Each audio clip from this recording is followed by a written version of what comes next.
Hello!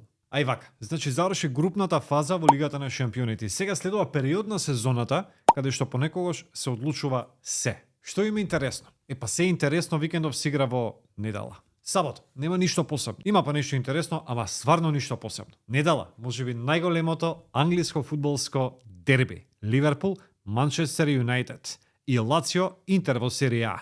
Понеделник завршуваме со Спортинг Лисабон, Порто. Прво Италија, серија А, сабота, Лацио Интер. Ако ја погледнете табелата, ова е далеко од некое фудбалско дерби. Интер лидер, Лацио очаен, 10. Двете екипи игра во Лигата на шампиони неделови и двете екипи обезбедија пласман во следната фаза. Но тоа е Европа. Кога е во прашање серија А, се е некако обратно испомешано. Лацио има сезона за заборав. Има многу проблеми, нема добра игра и ајде да не набројувам, тапа се. Знаете која е нивната најголема предност на овој надпревар? Тоа што Интер секогаш игра тешко во Рим. Секогаш. Така, на последните 4 надпревари во Рим, Лацио има 3 победи и 1 реми. Ќе биде тешко за Интер. И за мене.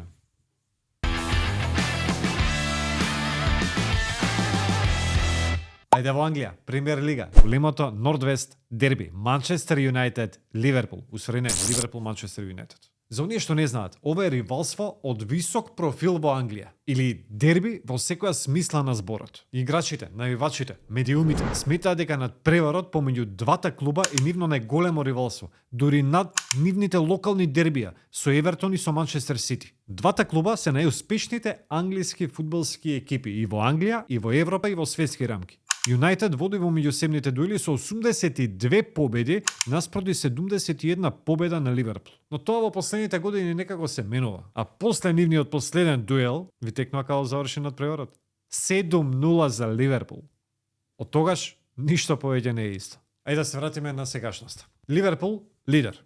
Манчестер шести, но со негативна гол разлика. Замислете, шести на табела, негативна гол разлика. И што се случува? Манчестер е во очи. Минатото коло губат од Борнмут дома 3-0. Значи од екипа која се бори за опстанок.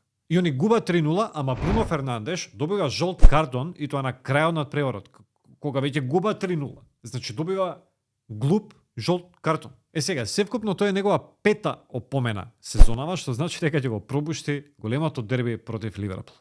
Освен тоа, неделава загубија од Бајер Мюнхен во Лигата на шампиони на домашен терен и не само што испадна од Лигата на шампиони, туку испадна воопшто од Европа.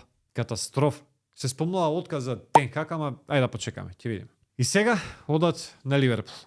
Ливерпул тепа, дечки, тепа.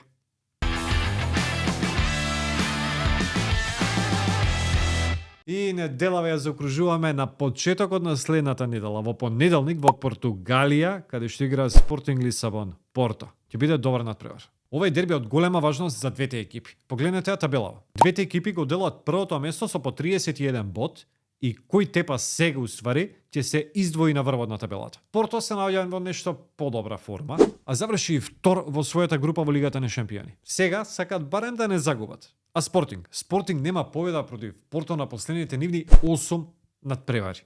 Но овие 8 надпревари имаат 3 ремија и 5 порази поред на последните 5 надпревари. Така да, можеби ремито ќе биде најреален исход. Па после што биде нека биде. Дечки, време е за викенд. Subscribe, лайк, комент и така натаму. И дајте некои предлози за наредното видео, за наредниот викенд. Се гледаме. Чао!